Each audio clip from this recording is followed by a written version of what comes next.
Okay, here's another review of irrational expressions. So the first part, you're just simplifying.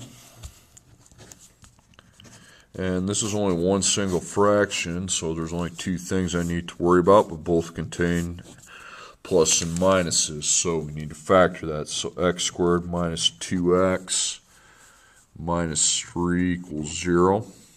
And we'd want to look for a GCF and the t-chart. GCF, you don't have one. Okay, so negative 3, difference of 2, 1 and 3.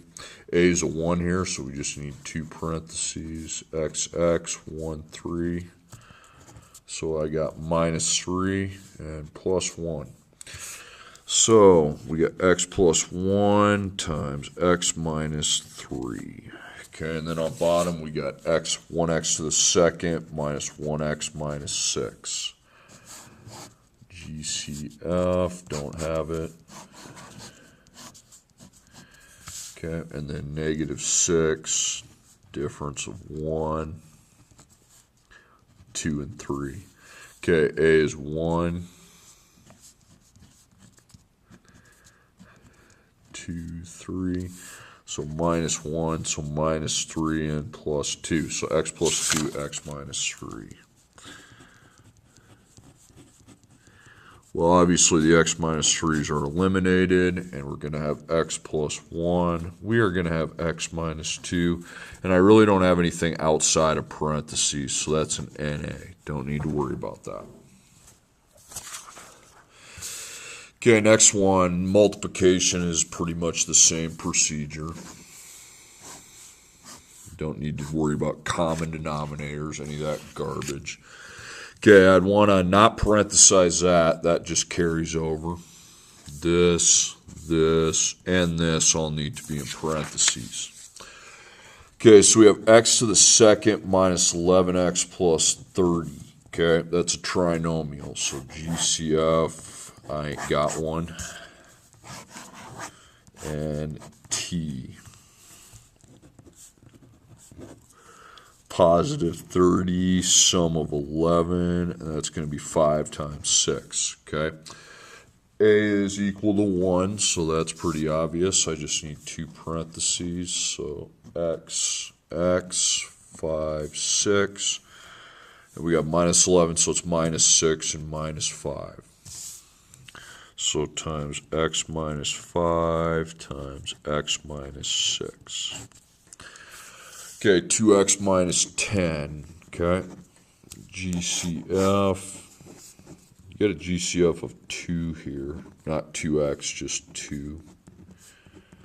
That's x minus 5. Okay, not a dopso, so the bottom's just 2 times x minus 5.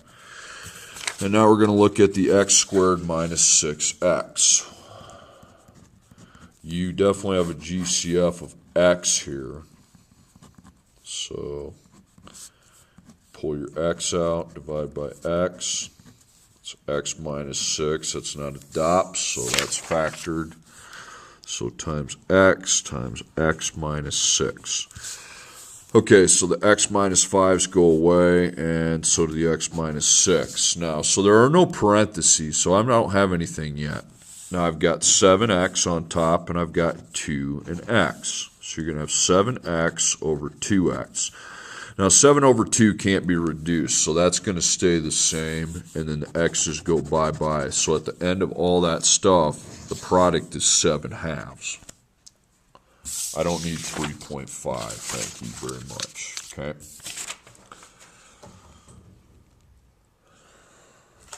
Okay. All right, now to the next one, solve the equation.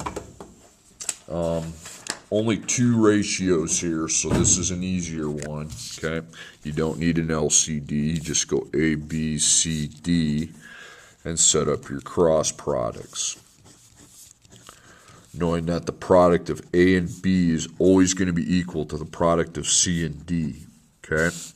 So A is 1x plus negative 1, and B is 9, and C would be 3x and 4. Multiplication's easy here. You just take 1x times 9 and negative 1 times 9. That's the left side. It's going to be 9x plus negative 9. On the other side, you just got 3x times 4. Okay, that's 12x. Okay, there's only one answer, okay, because there's no second power, and all the x's are like terms, so get them all together.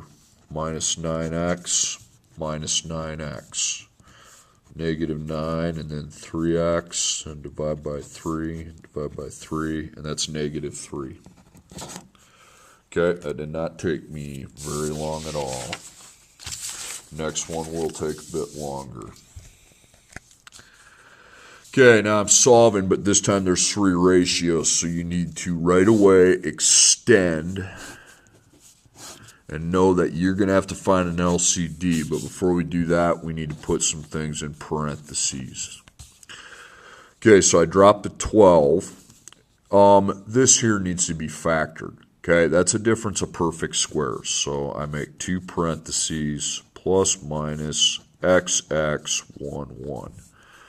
Okay, 2 over 1 is just carried down. The 3x is carried down, and even though that has 2 terms, there's no way you could possibly factor that. So when you parenthesize those things, if they need to be factored, you need to do so on your way from here to here.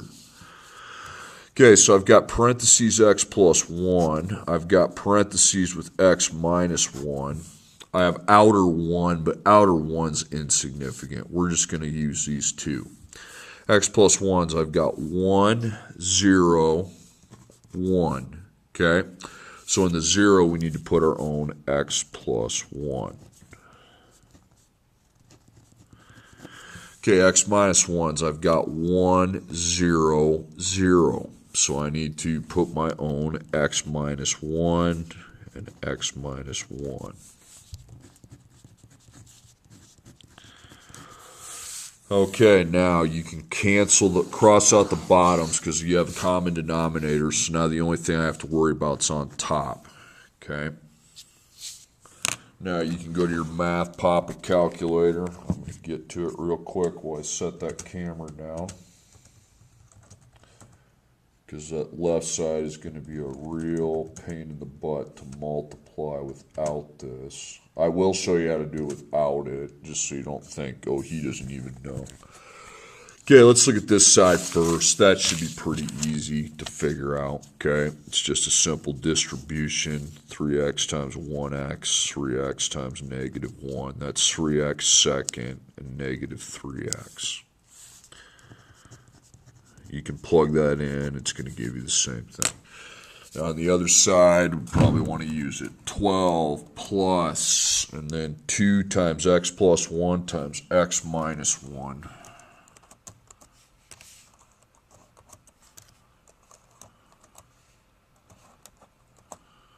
Whoa, I don't know where that came from.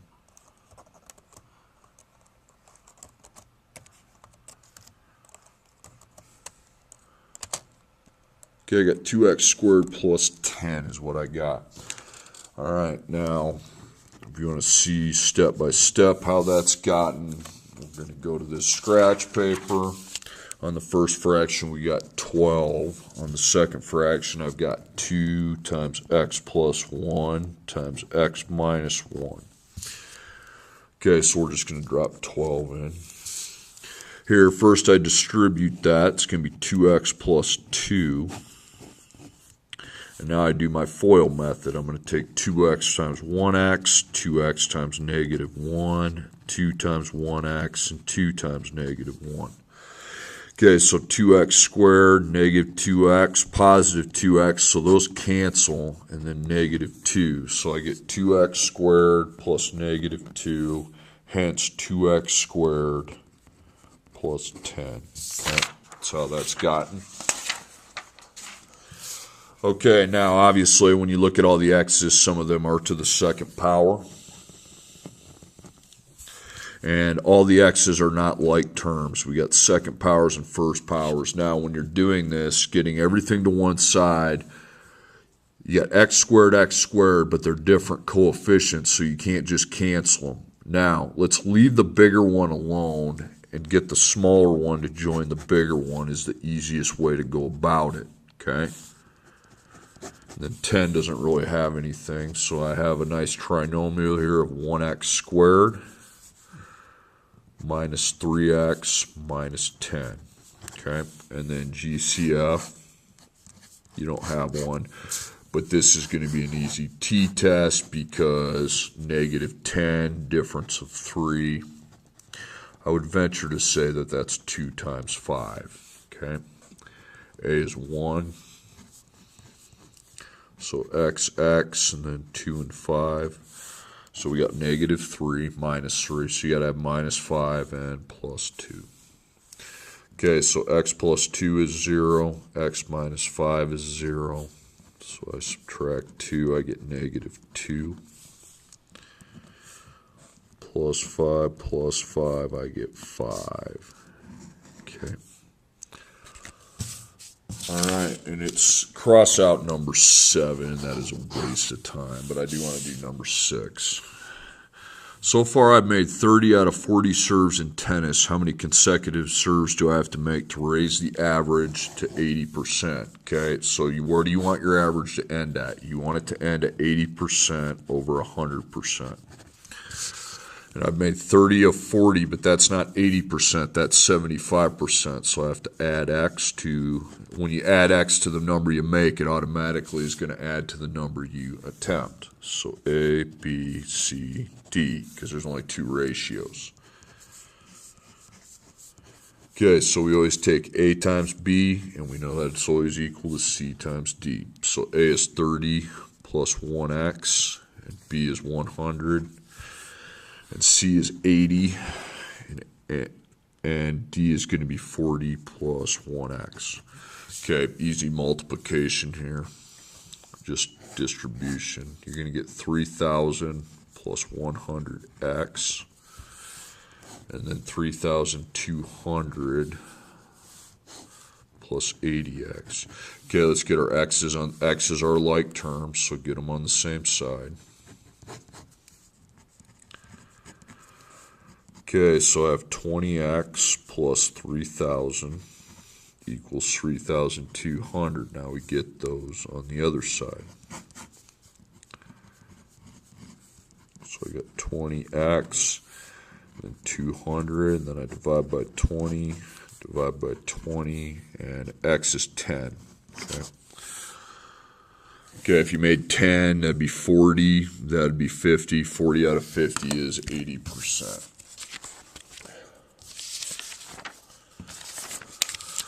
Okay, next one. Numbers are kind of screwed up here.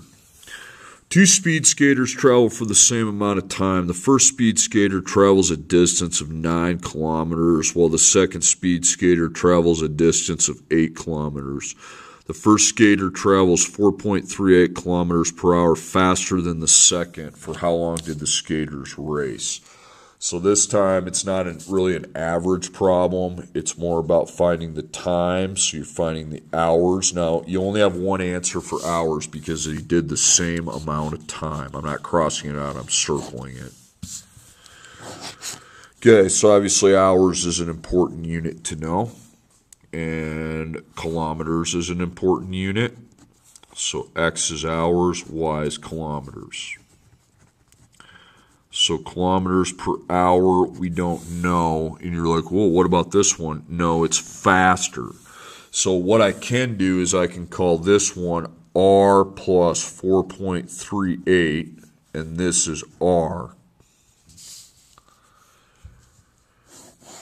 Okay, so they do travel in lines because they are traveling at a constant rate, but without any hours, there are no kilometers. So the beginning points represent direct variation.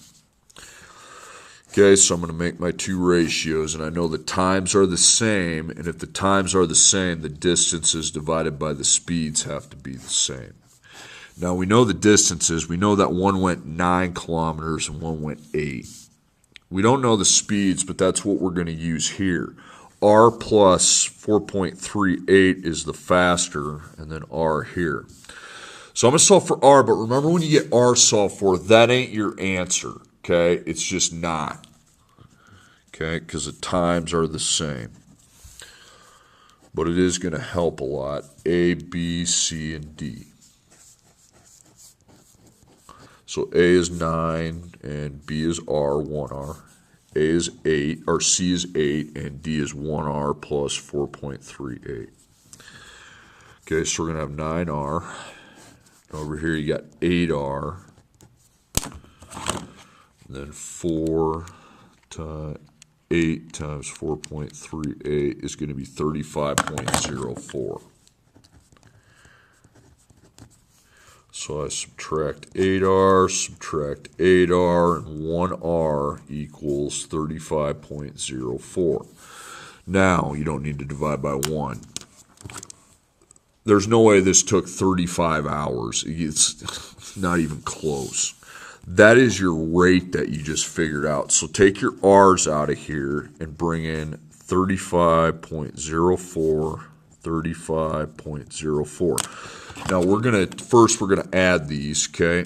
35.04 plus 4.38, okay, 39.42. Now I'm gonna take 9 divided by 39.42. 0.228. Now let's see if this is about 0.228.